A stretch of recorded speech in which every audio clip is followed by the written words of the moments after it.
Okay. Okay. Do you want to do the intro or should I or what? Oh, whatever. I don't care about intro. I mean, we probably should. I just don't care about intros. I probably should be more professional. I mean, yeah. Um, Yeah. so I'm We on the line with a good friend of mine, Samuel Levy, and of course you are on the air with Let's Get Serious. Sometimes we do, sometimes we don't, but we're here, yeah. and I Yeah, go by we the name are. of Flavius Maximus. Yep. How's the And sound, by the way? Is the sound okay on your uh end? I'm good. Safety Sam says the sound is all good over here. Okay, and I don't sound like I'm in a crazy wind tunnel or anything? No, no, you don't. You do have rainbow goggles on though, but that's really cool. Yesterday Oh, was yeah, well, that's just Saturday swag, Yeah, I know, I love it. Um no, but I mean I was just saying that the day that they announced the projected results of the election was the day that we put my puppy to sleep. Right, right. So, there was so much going on Facebook and just in the world about that day. And, Were you with your yeah, family that day? I was with my family. And is that like mom, It was me sister? and mom and my brother. Okay. And I don't have a sister, but that's Oh, fine. okay. Okay. So, but, uh, but, the three of us were there at the vet. And yeah, it was just a really, really tough. It was just a really tough day. And we've just all been grieving, and it comes in and out, like, the tears. And he had a long, wonderful, happy, healthy life. So there was nothing tragic about it. He was with us for 15 years. It was Is he wonderful. But related to the other dog? no, but they're from the same breeder. Right, okay. With the Are they same the breeder. same type of dog? Yeah, they're both Boston Terriers. And so he was with us for a long time, and he had such a wonderful personality, and he was just amazing. And now so he's like he was my first dog. I lived with him for the first 2 years of his life. What was he, And like 17? he was 15. 15, okay. Yeah. And I had so many wonderful memories with him. And so, but now he's gone, and it's hit my mom the hardest because, he and my mom were like this, like they were like, They live together? yeah, mom has the dogs. And they were like kindred spirits. And so that was really, really hard. And he was such an emotional boost for her at a time in her life when she really needed it, when we really all needed it, actually. So it was really hard. Yeah, it was hard to say goodbye to him. Yeah, companion animals are like, you come home from a long day of work and they're excited to see you, and they jump in your lap and give you this warm, hug, and it's like the first thing you get to experience when you come in the house. I remember I remember Andy's cat would just like hop in my lap, Yeah. and I would just like instantly relax. It was just like, and then they do the kneading thing where they're kind of like giving you a massage or something with their paws. Yeah. We'll see how long. Yeah, we'll see. Yeah, speaking of companion animals, we'll see how long this lasts. She's been a little bit cranky today. Oh, but yeah, it's good to. But yes. Ow! See what I mean? Yeah. Okay. So you're coming back. You're gonna go back in the cage now because I don't have time for this. Would she bite you? She certainly did. Yeah, she knows too. She didn't even resist. So anyway, that little bit of unpleasantness aside, I love you. But yeah. So yeah, this major shift happened, and there was a lot that I felt like saying about it at the time. And there was a lot probably I still could say about it, but it's all mixed in with this other traumatic thing that happened that day. So it's just a lot. You It know, was a process. it's so strange because it was kind of like, in the end, it was kind of like an anticlimactic event in some ways because it Mhm. was so long and drawn out. So it was kind of like, the original night. There's no resolution at all, so you don't know who won the original night. And then you're drawing closer and closer, and then maybe 5 days later, you're pretty sure you know. And then by the time they say it's official, you kind of already have known for a few days because it was kind of obvious, but it just wasn't official. So it's kind of like there's no actual point of, resolution and excitement, though people were, partying and dancing in the streets. So there's that. So that's cool to see. Yeah, yeah. I guess. I mean, I guess they were partying and dancing in the streets. I mean, they I mean, were. they were. They I mean, they were. were. Yeah. Sorry, what I meant when I said that was, I mean, I understand. I mean, it was kind of anyone doing that. It was kind of like not really celebrating, or maybe some people really were celebrating the guy coming in. But for me, I just would have been Oh celebrating no, they one were guy going celebrating out. Trump. They were celebrating Trump Yeah, going because out. it's hard. Let's make no mistake. Yeah, I'm not really. Yeah, it's. I find it hard to believe that Joe Biden and Kamala Harris are like the saviors of our country. Like they're just not. Well, I mean, listen, there are people who are very excited for Kamala being the first of a few firsts. Sure, So but we didn't pick her. The American people didn't pick her. Like the president's team pick who the vice president elect is going to be. So that's not something that the whole country voted on. That's not like the whole country decided like, oh, we're finally ready for a woman of color to be in power. Like, no, like Biden. well, in a sense, I would say we kind of did, though. I would say he was definitely pressured by the sentiment of people and by the direction this country has gone. I don't think there was just an aha moment from his team, and they're like, we shall pick a woman of color because that's what we're gonna do. I think it was very much. I mean, he was practically pressured on stage. I mean, you saw him answer that question awkwardly in real time, and the masses say that he answered it correctly. But I would say, make no mistake, like that was a reaction to the times. Whether or not it was whether or not we had a direct influence by voting. Mm-hmm. I mean, that's another argument to be made. Okay, well, that's fair. But I would argue that the people probably feel like they had more influence in that decision than many decisions that get made on their behalf of this country. Mm-hmm.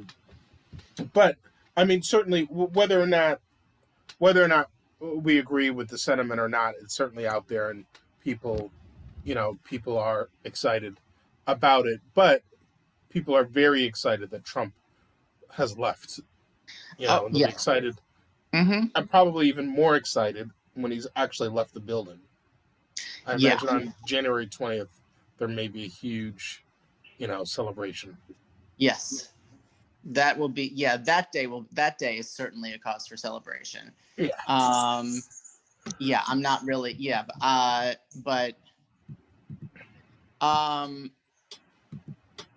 but I went through a period of like real grief too for a brief period of time, for a minute where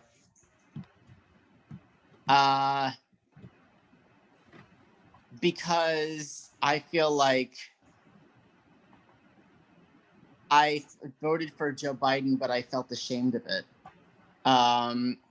Because I certainly, could not vote for Donald Trump, but at the same time, I felt in a way disgusted with myself because it was against my principles. And I realized that the person I want to win, to become the nominee, is not always going to be the person who does. I understand that. But I felt ashamed of myself and I shouldn't have been, really, because it wasn't my fault. It was the DNC and the media collaborating and to force this person down our throats. And the lesson, I was hoping the lesson of 2016 would be that people were fed up with the BS that they were handing us. And rather than learning from that mistake, they actually got so angry that they didn't win, that they doubled down on it and just gave us a candidate that'd be more palatable. Like, I think that, like, a vote for Donald Trump back in 2016 was really because a lot of people were fed up with the BS and like ham-handed stuff that were being served. And Yeah, it was a populist. It was a populist vote. It was just like the vote for Bernie was also a populist vote, but just, in like a good way. I have to say, and not to be callous, but I kind of feel like people were naive to think that the DNC would see the light and all of a sudden start doing the right thing. Yeah. There was just no evidence of that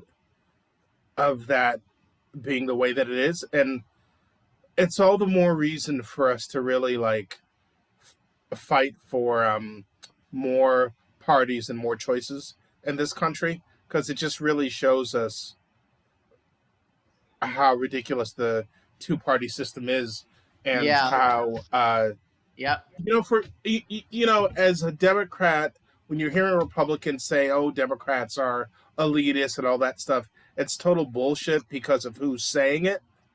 But when you step back as someone who's sick of the system in general, you do see that the system is being run by like corporatists and like rich and elite folks who don't care about the common person. Yep. So you're like, no matter who they're voting for. Yeah. So you're like, all that stuff about elitist, it happens to be coming from bad faith and from people who will do anything to spin politics their way. But if you remove it from that bullshit, it's true in a universal sense. True, yeah. But it's true, but the messenger is guilty, of it as well. Because they're elitist in their own way too, because they're also pandering to special interests. Yeah, exactly. So, yep. I mean, that's the deal. And, unless folks fight really hard to change it, it's not going to be different in 2024. So I hope people aren't hoping for more magic in 2024 and 2028. Like, these type of governments don't topple themselves. People have to, like, rise up and fight for something better. So if people want something better, they're going to have to fight for it. But, like, I'm seeing a lot of cynicism on the left, including from my friends. And I just don't understand where it's coming from, because it's like you knew who the nominees were months ago. So I don't know why we're crying that the sky is falling all of a sudden.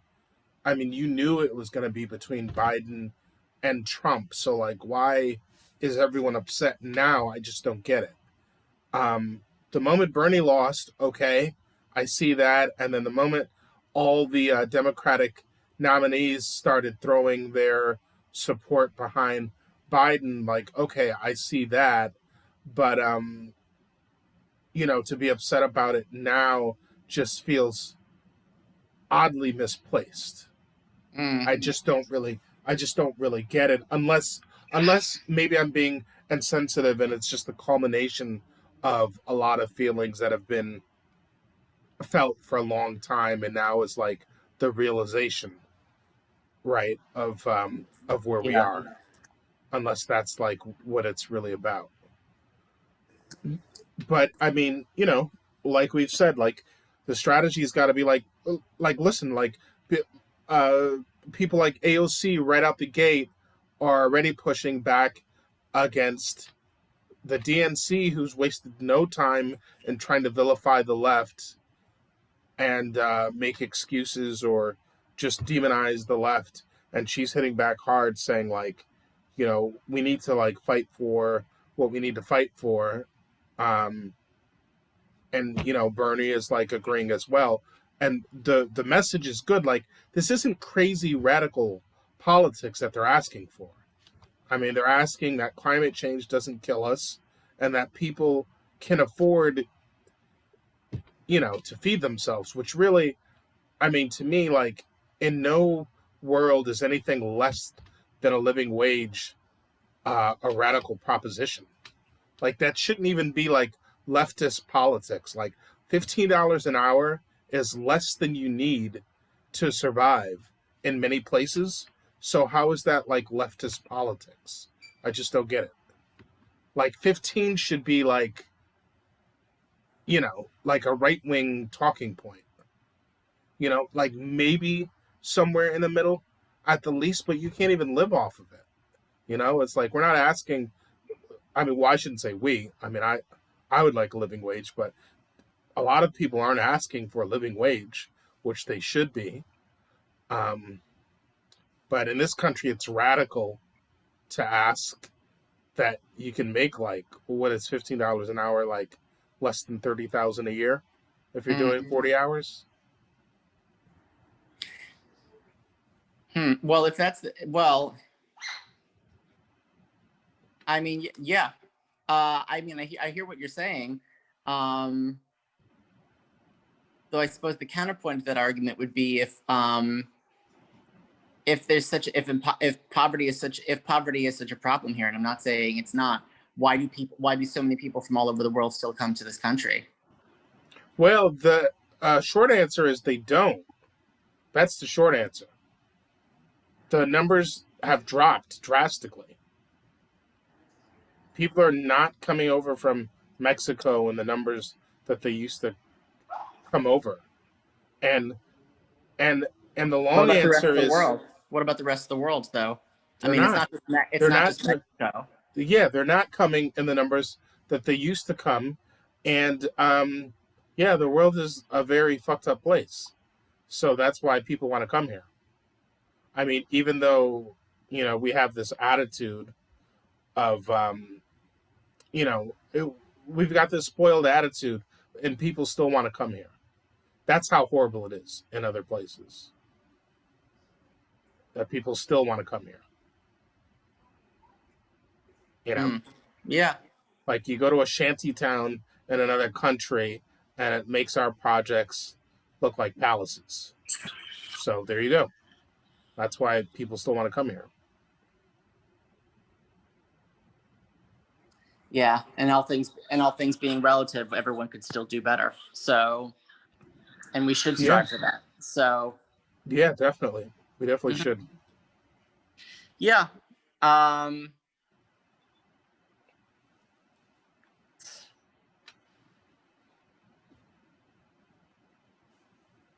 Woof. But yeah, whatever we want, we're gonna have to fight for. Yeah. We're gonna have to be ready to like fight for it every day, and like not have these expectations of the DNC waking up. I mean, it's still led by Nancy Pelosi and people who are like way out of touch with the rest of us. I mean, these people are like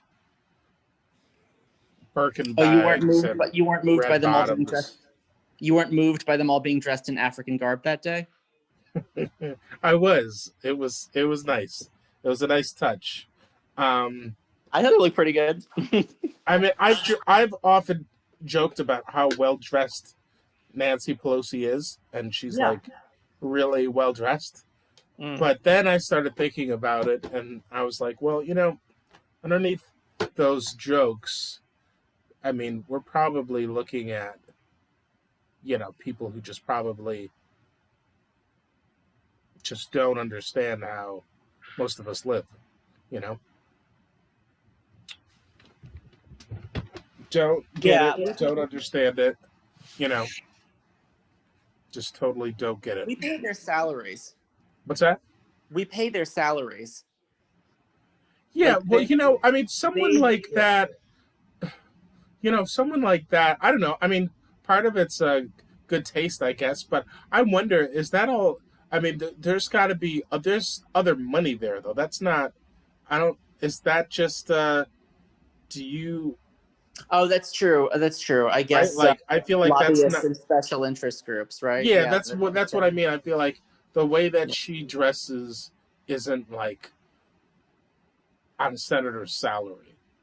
And I don't. I mean, that's a very super official aspect of it all, but it's just um, you know, it's just like symptomatic of something else. But long story short, like these people, this is what they know. Like to them, the left is more the enemy than Republicans are. Like, oh, KD is ready to be admitted. So I mean, the DNC employed tactics to like screw over someone like Bernie, but I don't see them employing the same tactics to fight against the Republicans, which means they're expending more energy to fight against their own than to fight against the quote unquote opposition. Mm. And that's scary to me.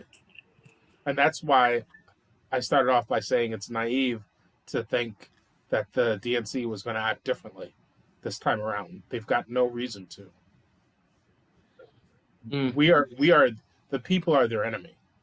We are like the ones that they're afraid of our foolish votes and our ignorance. Like But even screwing your system up. hi Katie. Yo, what up, Katie? What's going on, guys? Chillin'? Hey man. But it's funny to me because even like people supposedly on the on the left or on the ground, like acting from a social justice standpoint, will totally buy into it as well when they given the chance. I think it's just the nature of politics. Like I remember in early 2020, Sean King posted something about how a good friend of his went to jail for 7 years because of Kamala Harris. And then when she became the vice presidential nominee, he was just like, I'm so proud that like the first Asian woman of color is like finally going to be. And it's just like, really? And it's just like I think that's why I get turned off to a lot of politics. It's just like the blatant hypocrisy in there. Well, was this before or after Biden won? Because I feel like what Democrats did is they finally did what Republicans do well, is they stood next to each other for the win, right? Because the problem with leftists is we always eat our own and we don't stick together. So we're so busy fighting each other, right? Like the DNC is screwing over Bernie and et cetera, that we'll lose next to the other guy. Now, I mean, this is one thing that was said by a mutual friend of ours is like, stand together now and worry about the other shit after we've won, right? Right. So it's kind of like maybe that's where Sean was coming from, like, I mean, maybe, except the problem with I understand that point of view. The problem as far as I see it is that it's just the political battle that is constantly being fought. Yeah. And so the stuff that is they're like worry about that after we win, that never gets addressed because the minute you win, you're preparing for the next one. So I really don't see. Yeah, and then there's no leverage being employed or used. It's like, I've won. Yeah. Now what are you going to do? That right. kind Exactly. of thing. I mean, and I think that was the point that you were trying to make possibly when you were talking to Emily about Ice Cube. Yep. Because Ice Cube went to Biden's camp first, and they were like, "No, we're not going to talk to you until after we know the results." And so, but Ice Cube was just like, "All right, well, what the hell am I going to do then?" Yeah. It's like Ice Cube's like, "I'm not." Yeah, it's like, am I going to sit down and do a deal with the devil? Well, if no one else is listening. So, it's all about that game. And yes, I get it. We stood together. Like, finally, like, all right, everyone like came together, like all sides of the party came together for a common cause, which is what the Republicans are good at. Except the problem is that it becomes more about it becomes more about winning that than it does about actually addressing the issues, in my opinion. Except granted, this time, you know, whether you like it or not, Donald Trump in his one term actually had a presidency that is going to be impactful because he placed 3 Supreme Court justices on the bench. Yeah. So whether or not you you agree with what he did, and a lot of people don't, including many of us in this room, you know, his presidency will be discussed in terms of long-term repercussions because he actually did get stuff done. Yeah. So, and all because Barack Obama made a joke at his expense in 2011 at a White House state dinner. Really, like that's what this is all about, and it still is about that to this day. Well, like, that's a nice excuse. You know. No, I'll bet you anything. Be a fly on the wall in that therapist's couch. Like, I will tell you, like, he is still to this day, you know, like, he said that about me. He said it, like, oh my God. But anyway, yeah. So that's what we're all dealing with now. Yeah, well, you know, they finally got Roger Stone, so at least he's out of the way. I mean, he's the one that really orchestrated this whole thing and has been trying to for decades now. So he finally got Trump to run and scored a home run on his first outing. So there's that.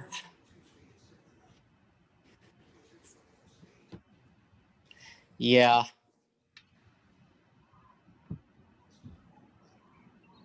Yeah. I mean, we've really lived through something. It's going to be hard for me to imagine like 20 years when we look back at this and how that's going to be, how this whole period of history is going to be evaluated. I don't even know like where we're going to, like what that's going to look like, where that's going to, we're still living through this, what the repercussions are going to be for the rest of the world. But something happened, something big happened. And yeah, and it was just like, remember when we thought Brexit was crazy? Yeah. Yeah. So like, the impact of that was never really, it was still something happening over there, you know, and there were still a lot of people who didn't know. But it had ripple effects, and they came across the pond. Yeah. Yeah.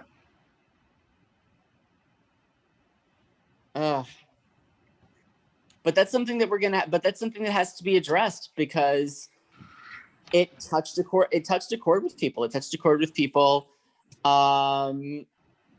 Here, and that's a part of the human, of the American psyche and the human psyche that really needs to be addressed, and that hasn't, and that I don't feel has been yet. And I'm wait. What is?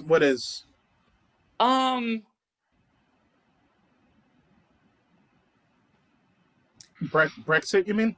Yeah, Brexit, and then this, and I think a lot of it has to do with xenophobia. Oh yes, yes, of course. Yeah. But I think a lot of it also has to do with people being fed up with politics as usual. A lot of the things that when people responded to Trump, it was because he was unscripted. Yes. It absolutely. was because he did not have like a series of prepped responses by speechwriters and advisors and stuff like that. He literally said whatever was on his mind. And people a lot were of it excited by him. People were excited. A lot of and it wasn't even necessarily true. But it was, but he couldn't be controlled. He was quote unquote like his own man, and people really responded to that because they were tired of people who were like, you know, basically puppets on strings. Like they wanted, it was exciting, very and refreshing, very fun to watch. Yeah, and you also got a president, probably for the first time since we've all been alive, that when he did say things, there was an element of people that said, that's exactly what I was thinking. Mm-hmm.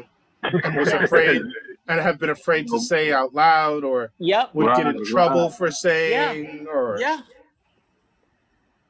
Yes. It's like, yeah, man, that's how come I can't say that? Now I can. He said Now things that a I lot of can. people were thinking and were too afraid to say in public. Yeah. Yeah.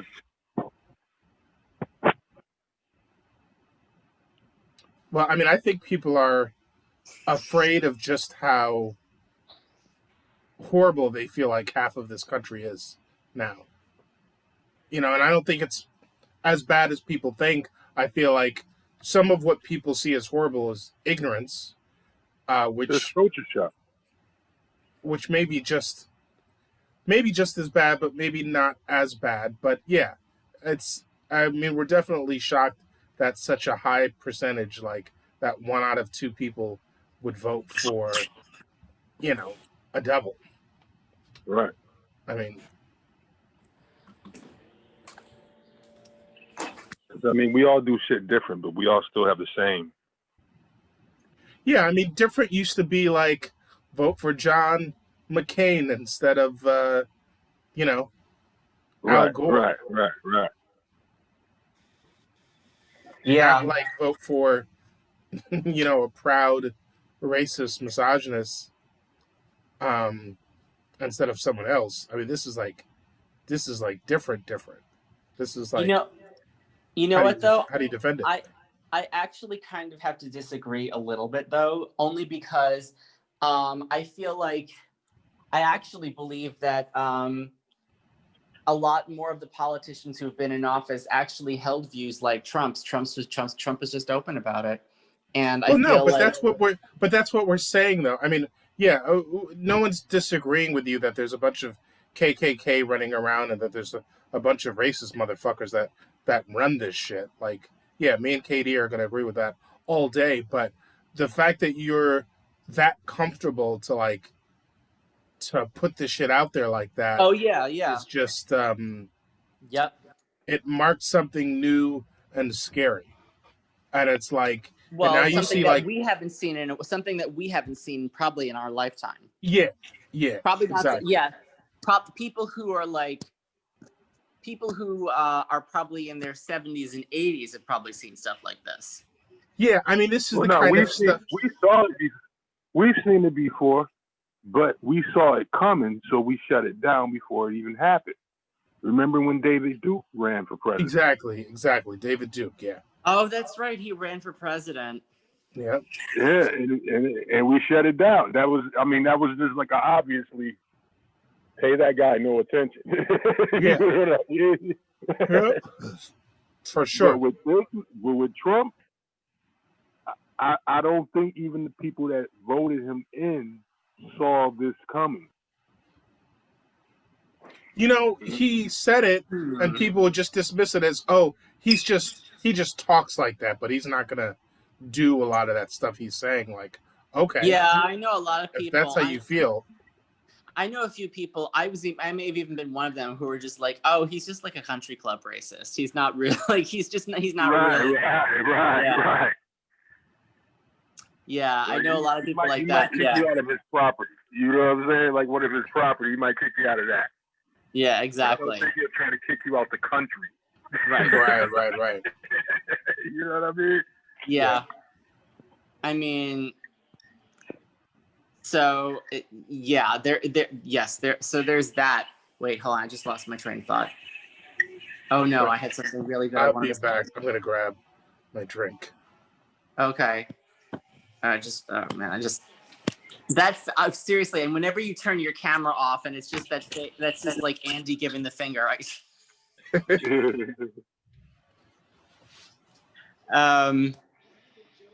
Oh my God, I forgot what I was gonna say. Damn it! How are you, KD? I'm good. Good. Okay.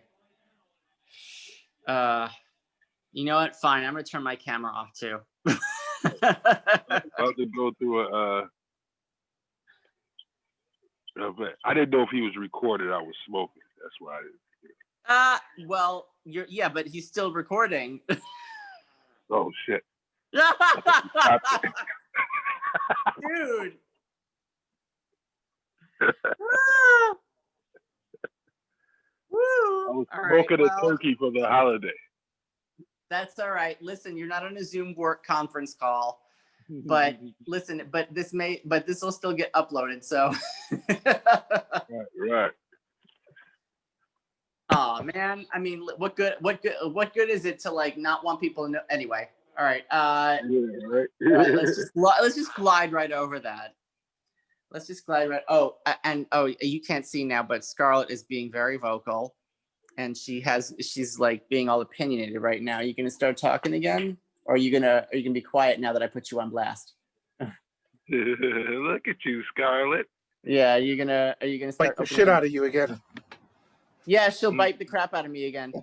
Are you gonna start vocalizing again, or are you gonna like leave it alone because I've put the camera on you now? Yeah.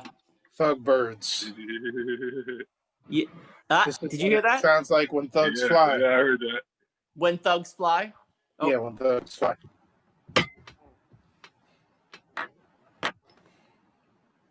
This is what. Yeah, this is So this is a palm. This is a palm drink. a This palm is, drink. we had these a lot when I went to Ghana. When were you in except- Ghana? Right before COVID hit, Oh, like okay. around like in February. Mm-hmm. Oh wow. What is it made out of? It's Is it made beer? out of. What is it? Well, no, this is the non-alcoholic version. It's like made out of like sap of like trees. Oh. Yeah, like Like palm. Teresa. Yeah, like tree palm.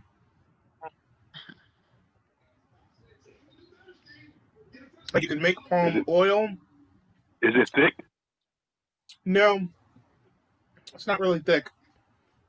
Okay. It's like got like a almost like a citrusy kind of flavor to it. It's good. It's refreshing. Supposedly, it's good for your eyesight. Surprisingly, this whole thing's only 100 calories. Really? Yeah. Well, that's It cool. says it's it got palm, sucrose, and drinking water.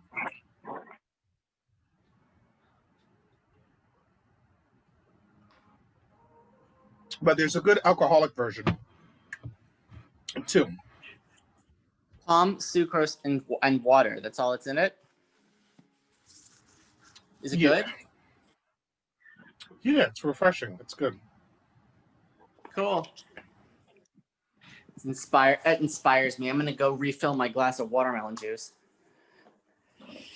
So predictable.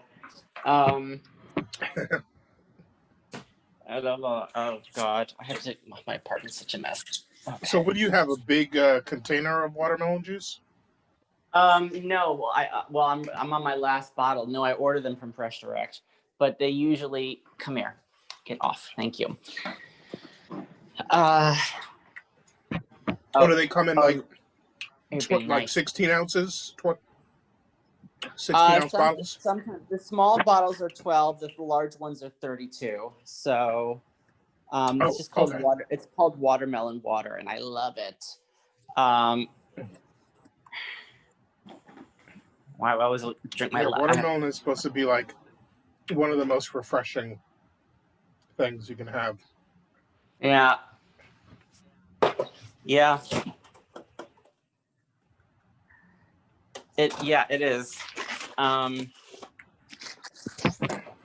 For some reason, I always seem to drink the last of it right before I have guests coming over. I have family coming over tomorrow morning. I don't know what that's about. I know what it's about.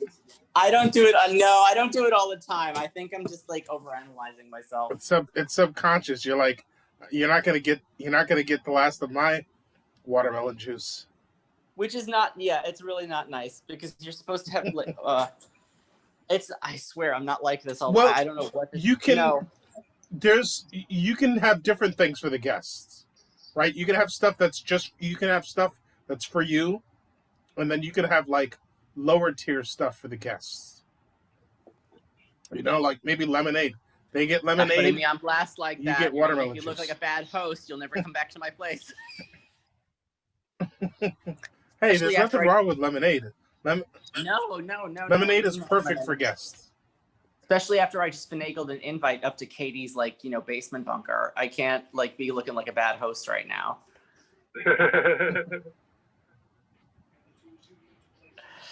I actually will be a good guest, Katie, because I don't smoke pot. So I won't touch your stash. Oh, Katie, have I been to your bunker? Is that where I went like years ago? Last time I saw you in Buffalo? Was that your place? you may have. I remember your bald friend from IDRC asking me about like my vegan diet, asking me questions about my poop. I feel like that might have been your crib. It might have been. I'm trying to think where I was staying at the last time I saw you. It was definitely a lower level. It definitely wasn't like up. It could have been a basement. It was definitely like a lower level. Okay, yeah, it probably was.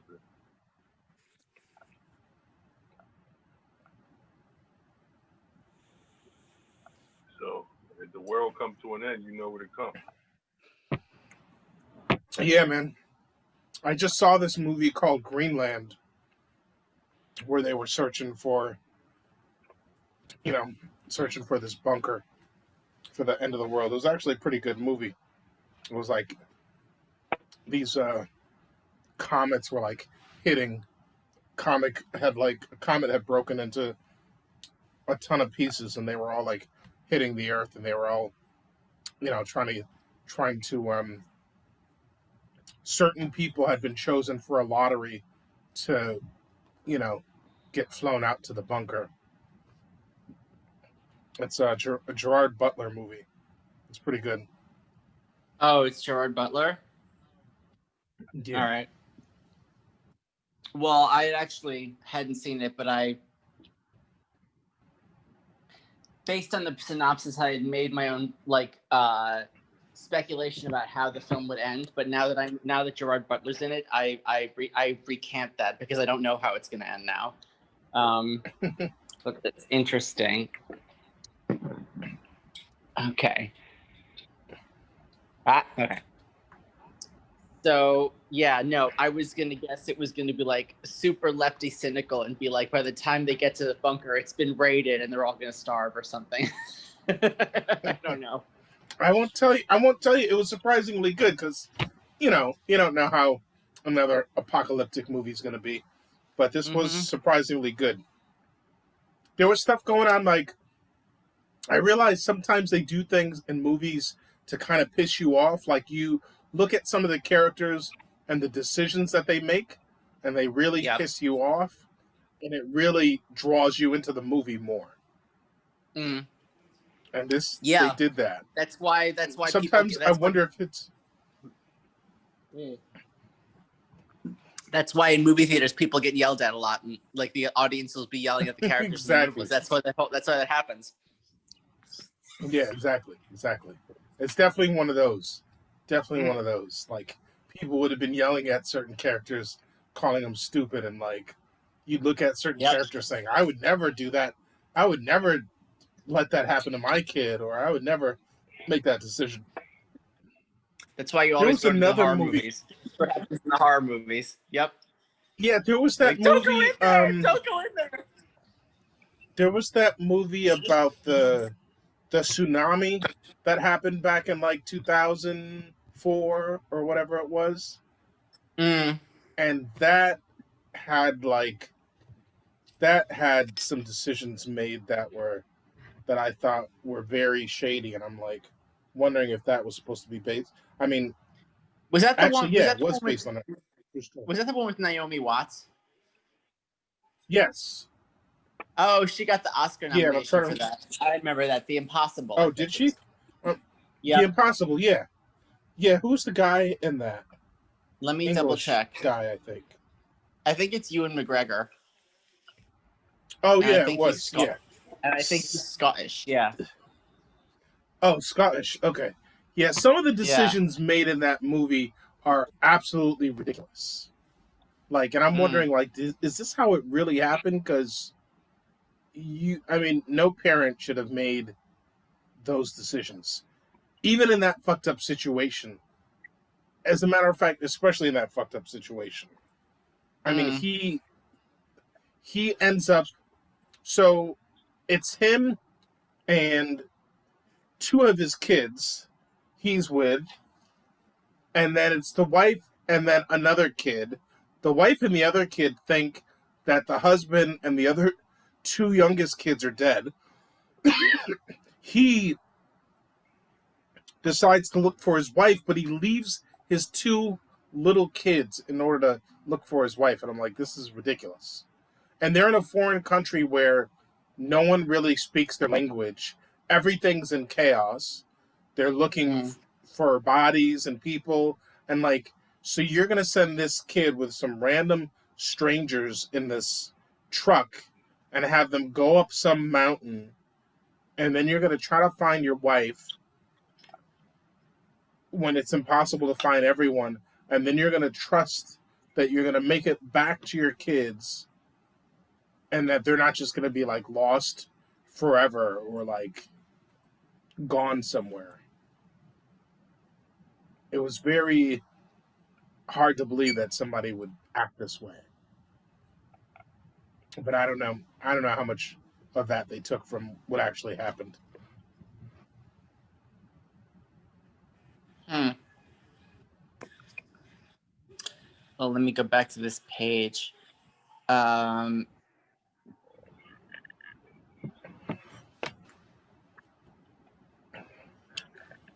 This was pricey, but it was worth it. I mean, I don't know if it was literally worth it. Like, I don't think I'd get this again, not for this price, especially if it's not going to be alcoholic. I think had it been alcoholic, it could have justified the price.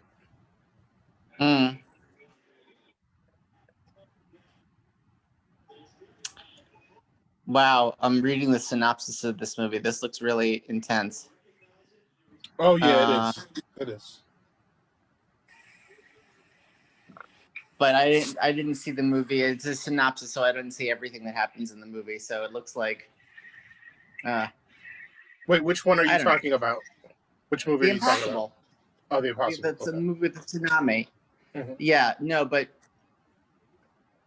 you said the movie about Greenland with Gerard Butler. So now I don't know anything about that. I don't know anything about that. Yeah, that's good. I'd watch it. Where is it on Netflix? I'd watch it again. Is it on Netflix? I didn't watch it on Netflix. I watched it on F Movies. Oh, FX Movies. Greenland movie. Oh, okay. F Movies or FF Movies. Yeah, Green. Or FXX maybe? Is it? All right. No. There's no X. Just the letter F. F isn't free. Oh, this movie. Google wanted to send me to Green Lantern. Of course it did. I think Disney's gonna make a Green Lantern movie. Or is it Marvel? I don't know. But how could it have topped the masterpiece with Ryan Reynolds? Very difficult to do. Yeah. Yeah. Oh my god. Oh my god. Which reminds me, I should watch Deadpool 2 again. I actually liked that movie a lot. Oh my god. The first one gave me a splitting headache. Yeah, I thought the second one was way better. The second one was way better, I thought. Yeah, all right. I might look at it, but I might have to take a pass. I also may have to get off the phone because I'm so tired. Okay. I'm so sorry. I get you. Like, the first one's too Ryan Reynolds-y. I think. It wasn't that. It wasn't that. It was just so. It was really violent and heavily edited and unpleasant in a way. And it was just. It was an extremely cynical. And I just watched it. And it was. I didn't feel. I didn't like. I did not enjoy it at all. But Oh, the second one's great though. I mean, because I like the X-Men, and it's got like some X-Men in it, and it's got. oh like, yeah, I like some of the X-Men too. But I mean that one was just. It was just yeah. Yeah, the second one has got like the X-Men, and it's just got more. It's just got more color in it. It's Okay. got more flavor. It's got more flavor. Okay. Hey guys, I got to slide. But if Gotta y'all slide? still on, if y'all still on in about an hour, I'll come back. Okay, well, our meeting's about to end in 10 minutes, so if anyone wants to get on later, just hit me up and I'll be ready to, hop on because nobody's done this in a while. And I it'll be know. cool. It's really good to see you all. All right, Yeah, good to it's hear from good. y'all too. Yeah, good to Okay, hear from brother. y'all. This was a good show. Yes. I'll It throw was it up. really This was a nice good seeing one. with you all, and I hope to see you all again soon. Yeah, hope to All see you right. soon. Take care. Good night, buddies. Okay, peace.